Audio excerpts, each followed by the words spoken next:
d'Apocalypse. Prenons Apocalypse le chapitre 2. On va lire à partir du verset 8 jusqu'au verset 11. Écrit à l'église de Smyrne. Voici ce que dit le premier et le dernier. Celui qui était mort et qui est revenu à la vie. Je connais ta tribulation et ta pauvreté. Bien que tu sois riche, et les calomnies de la part de ceux qui se disent juifs et ne le sont pas.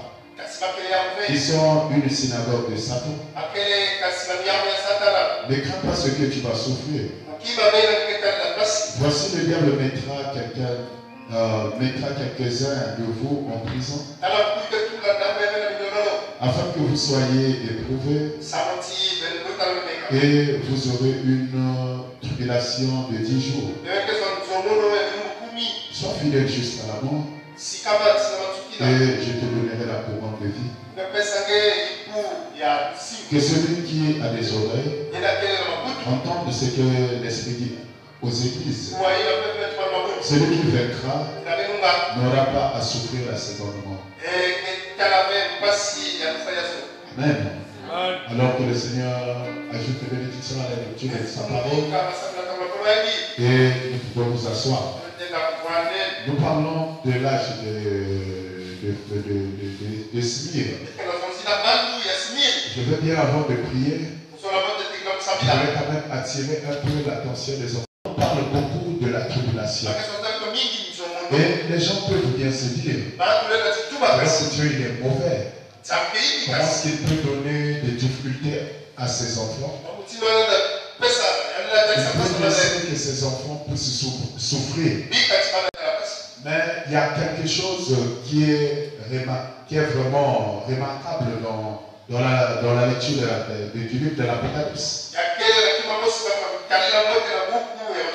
Ici, il dit quoi?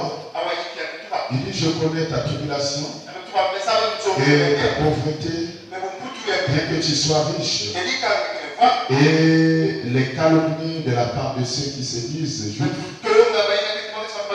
et ne le sont pas, mais qui sont une synagogue de Satan. Il dit, ne crains pas ce que tu vas souffrir. Est-ce que vous voyez?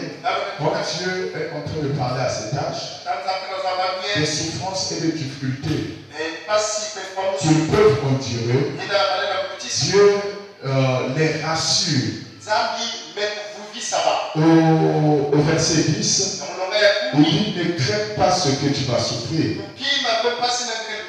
Vous voyez, il dit, voici le diable mettra quelques-uns de vous en prison, afin que vous soyez éprouvés. Résiste-le jusqu'à la fin. Et c'est la même chose avec beaucoup des enfants de Dieu. Quand parfois il y a des problèmes, quand il y a des difficultés, parfois les enfants de Dieu se posent la question. Ils se disent, est-ce que Dieu ne voit pas ce qu'ils sont en train de subir? Est-ce que Dieu ne voit pas ce qu'ils sont en train d'endurer? Toutes ces souffrances. Pourtant Dieu peut changer la donne. Bien qu'en claquant les dents, en claquant les doigts, les choses peuvent changer. Mais pourquoi il me laisse dans ces difficultés? Et d'autres personnes peuvent dire que Dieu ne voit pas. Dieu ne voit pas ce qu'ils sont en train d'endurer, ce que je suis en train de vivre. Non, Dieu voit cela. Dieu connaît ce que tu endures. Dieu voit ce que tu endures. Le problème c'est quoi? Dieu laisse parfois des difficultés nous arriver. Ou laisse parfois que nous vivions dans des conditions un peu difficiles. Il ne laisse, c'est pas pour... il n'est pas dans la joie de nous voir souffrir. Mais le problème c'est que Dieu veut que nous puissions avoir le caractère. Amen. Dieu veut que nous ayons un caractère. Et vous voyez que le prophète dit que que le caractère n'est pas un don, mais le caractère est une victoire. Amen. Le caractère n'est pas un don. Il y a des choses quand nous naissons. Nous naissons avec ces dons-là. C'est ces choses-là. Nous naissons avec le don de prophétie, le don de guérison, le don de foi. Toutes ces choses, ce sont des dons que parfois que Dieu nous donne et nous naissons avec. Une fois que Dieu te donne le Saint-Esprit, ces choses vont se manifester. Le don d'apôtre, de docteur, de pasteur, d'évangéliste. Mais le caractère n'est pas un don. Le caractère est une victoire. C'est-à-dire que tu dois combattre. Une fois que tu combats, et que quand tu vas recevoir, tu reçois la victoire. En ce moment-là, Dieu donne en toi le caractère. Je vais plus bien expliquer ça parce que donner, c'est comme si c'était un don. Le caractère, ça se forge. Ça veut dire qu'une fois que tu combats et que tu reçus ton examen, cela forge en toi un caractère. C'est pourquoi le caractère n'est pas un don, mais le caractère est une victoire. Et comment on obtient le caractère? Nous obtenons le caractère. C'est quand nous combattons. Quand nous avons la victoire, Dieu crée en nous ou donne en nous, oui, crée en nous ce caractère. Et une fois qu'il y a un problème, il y a une situation, tu n'auras plus de problème parce que tu n'auras pas peur. Parce que Dieu a forgé en toi un caractère.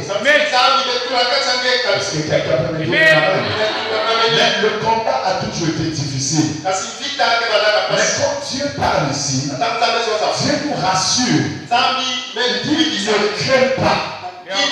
Le diable mettra sur toi 10 jours de preuves. Amen.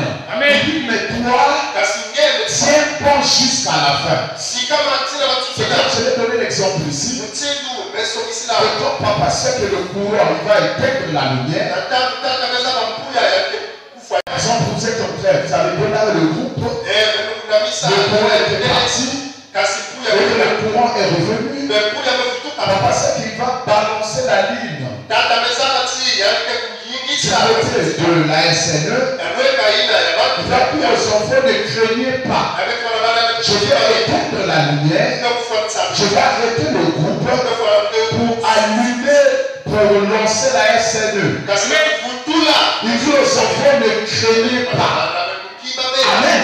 Il faut que les enfants aussi soient rassurés de savoir que cette lumière qui est en train de s'éteindre, ce n'est pas que nous resterons dans l'obscurité et il y aura des choses qui vont rentrer ici, ou bien je ne sais pas quoi, mais l'enfant est rassuré parce qu'il sait que la lumière va s'éteindre et la lumière va s'allumer. Et c'est la même chose dans votre vie. Les problèmes que vous êtes en train d'endurer, les difficultés que vous êtes en train d'endurer, ce n'est que pour un temps. Dieu ne peut pas laisser ses enfants dans les difficultés, dans la maladie, dans les épreuves, éternellement. Sinon, ça ne sera plus de l'épreuve. Ça ne sera pas une épreuve. Une épreuve, c'est pour un but. Et le but, c'est quoi? C'est de forger en toi un caractère. Ce n'est pas que tu souffres éternellement. Ce n'est pas que tu sois, que tu puisses. Dieu n'est pas content de te voir dans les difficultés. Amen.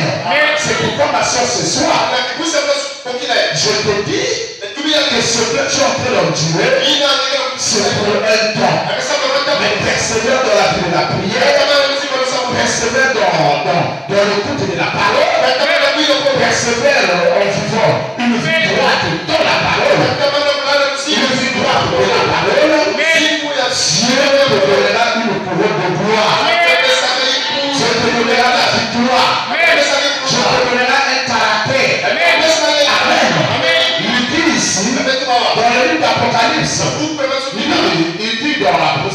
prennent le chapitre 2.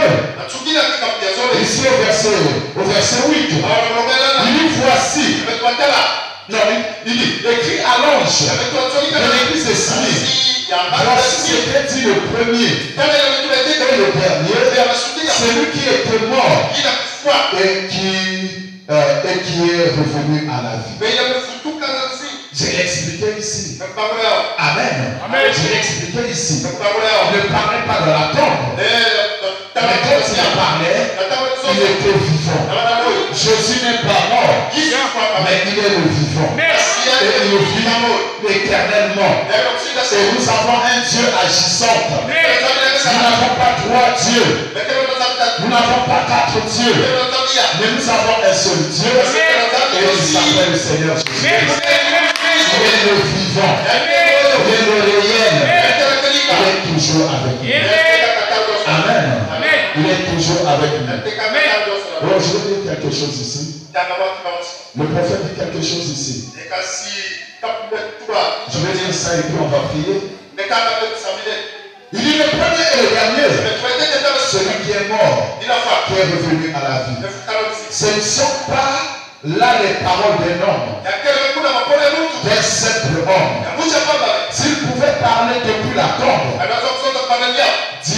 dirait, je suis le premier et le dernier, celui qui était vivant et qui est mort. La première chose qui arrive à l'homme, c'est qu'il est né. Et il est vivant. Et la dernière chose qui lui arrive, c'est qu'il est mort. Il meurt. Celui qui parle ici n'est donc pas un homme. C'est la divinité.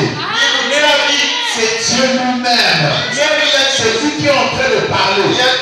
Parce que si c'était un homme, vous pouvez dire que c'est celui-là qui était mort. Non, qui était vivant.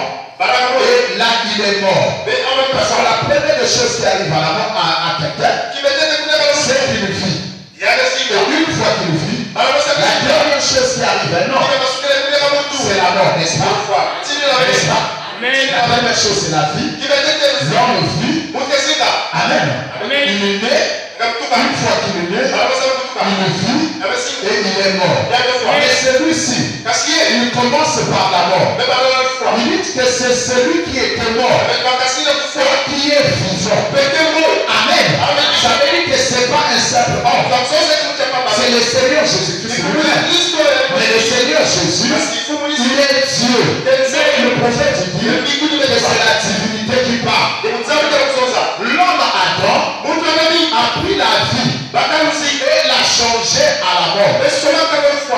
Il a changé la vie à la mort. Mais ce temps de Jésus, il a pris la mort et l'a changé en vie. Adam a pris l'innocence et l'a changé à la culpabilité. C'est lui qui a pris la culpabilité et l'a changé à la justice. Amen. Adam a pris un paradis et l'a changé à une solitude. Aux effroyables.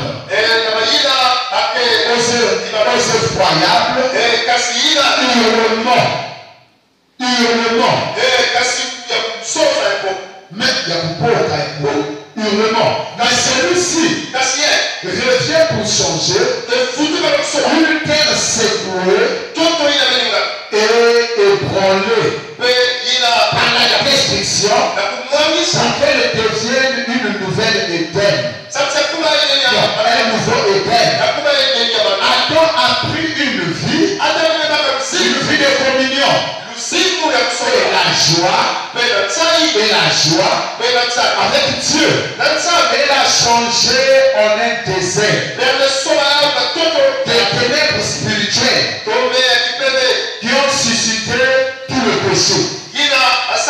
La dégradation morale. La douleur, la souffrance. La déception et la corruption. Ils font la guerre à l'âme. À l'âme de l'homme. Mais celui-ci,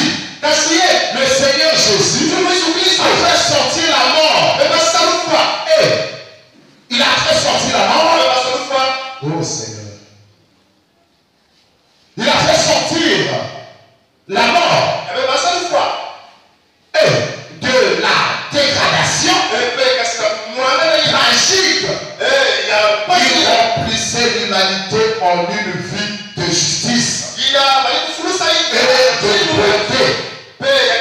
Afin que, comme le péché a été par la mort, ainsi les hommes puissent maintenant régner par la justice par un seul, Jésus-Christ.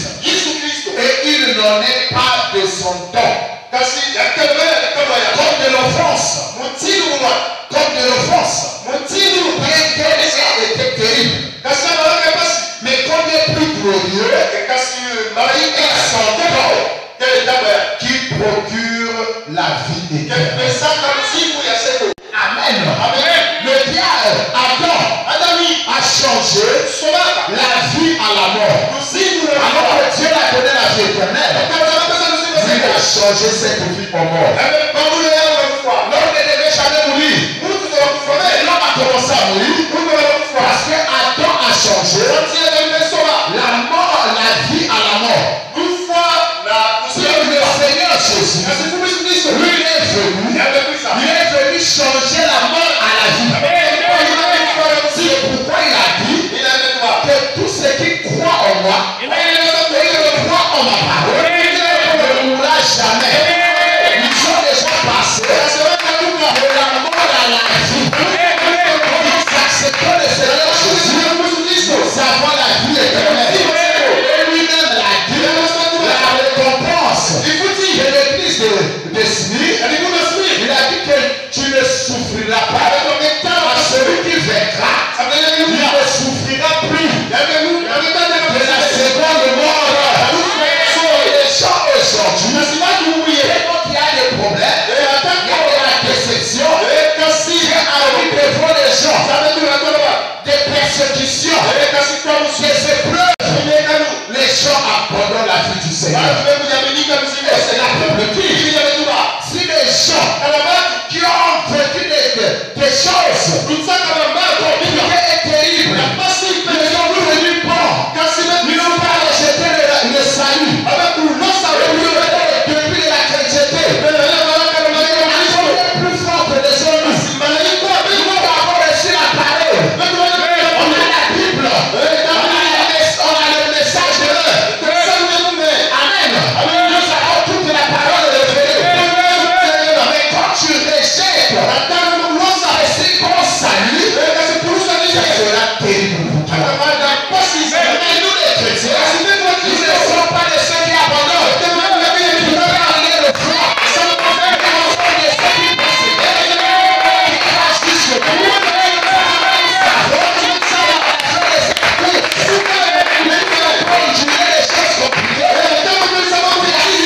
Nous pourrons le voir.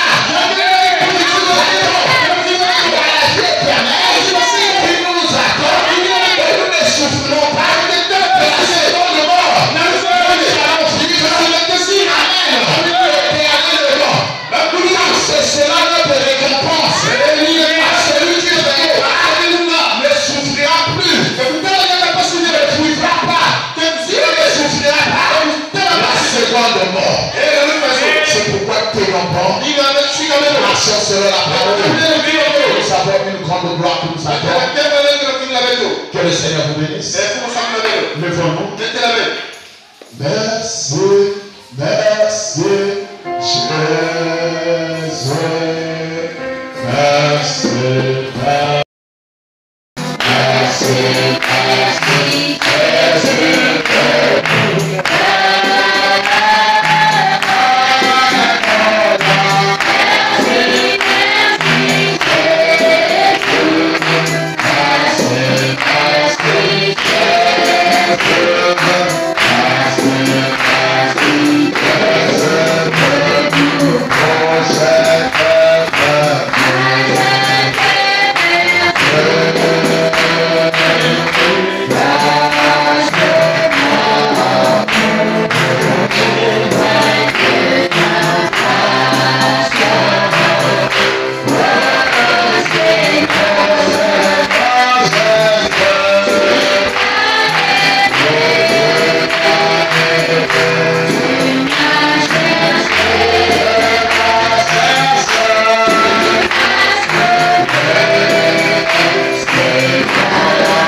dépend là où tu te trouves. Si tu acceptes le Seigneur de gloire, c'est une grâce.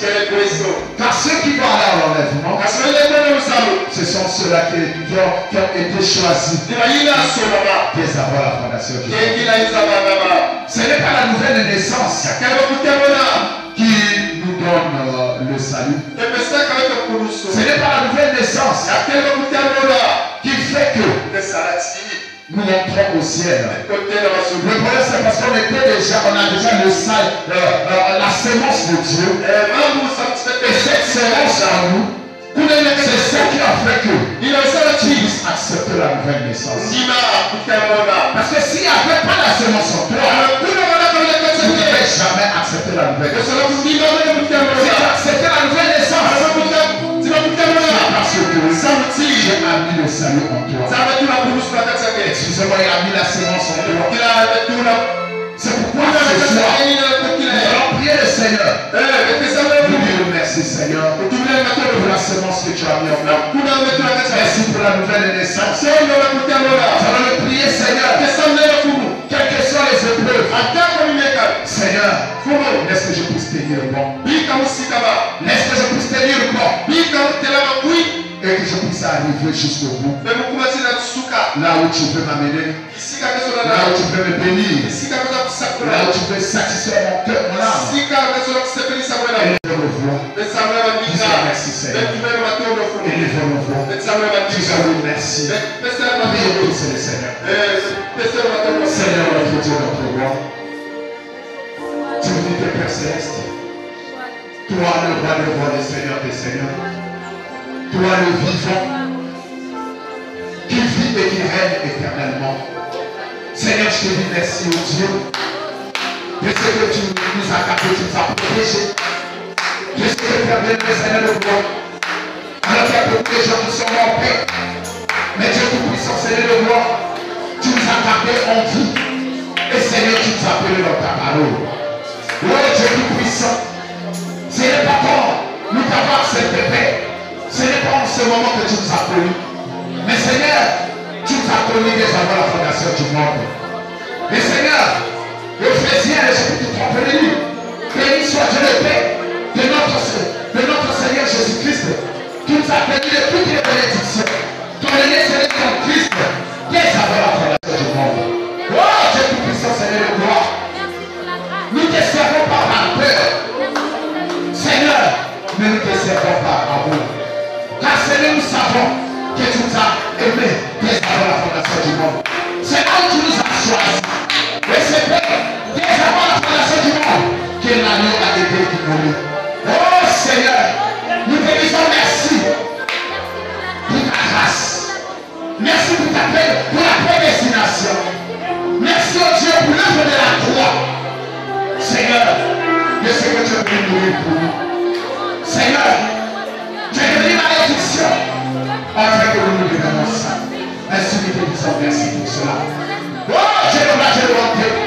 Alors que nous sommes ici, sur cette terre des humains, Seigneur, là où il y a des épreuves, là où il y a des problèmes, là où il y a des difficultés, là où il y a des soucis, Seigneur, là où il y a beaucoup de choses.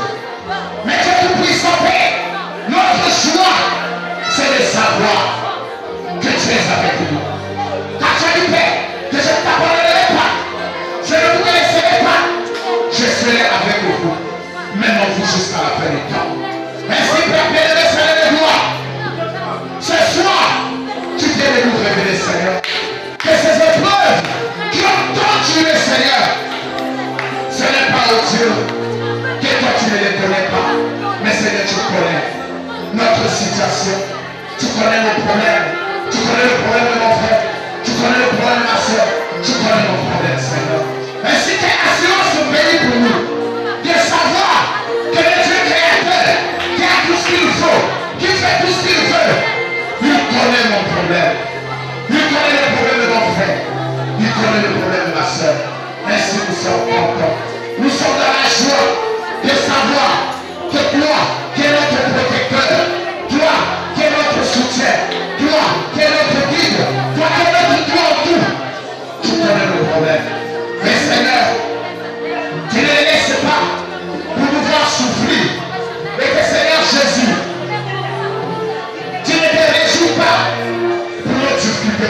problème. Mais Seigneur, tu as laissé cela afin que bien aimé, afin de forger en nous un caractère.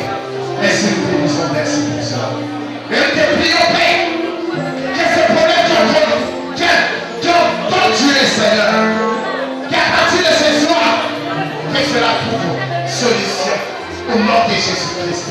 Père, interviens maintenant, car Dieu est tout-puissant. Les épreuves ne peuvent pas durer tous les temps, mais un temps pour les épreuves. Car l'Ecclésiaste dit cela, qu'il y a un temps pour chaque chose sur la terre, Seigneur. Il y a un temps pour le chemin et un temps, Seigneur, pour être dans la joie. Il y a un temps, Père, Seigneur, pour la mort. Il y a un temps pour la vie. Il y a un temps, Père, pour planter. Il y a un temps pour récolter. Il y a un temps, Père, pour être dans la maladie. Il y a un temps pour la guérison. Il y a un temps pour être dans les angoisses. Seigneur, il y a un temps. Père bien-aimé, Seigneur, réjouis. Père bien-aimé, bénédiction. Et d'être en paix. D'être dans la joie. D'être dans l'abondance. D'être dans la victoire et dans l'abondance. Merci, Père bien-aimé, Seigneur. Ce soir, Père, nous te prions. Tu ne dois te manquer. Seigneur, que nous sortirons des tourments, de des angoisses. Et que Dieu est tout-puissant. Que nous puissions régner ici sur la terre des humains. Que nous puissions régner, Seigneur, sur la terre en plus. Merci, Père bien-aimé, Seigneur. Accorde cela, Père. Bénis, Seigneur Jésus, de tout-puissant. Ces moments que nous avons passés dans ta présence, laisse, oh Dieu, que ces moments soient des meilleurs temps.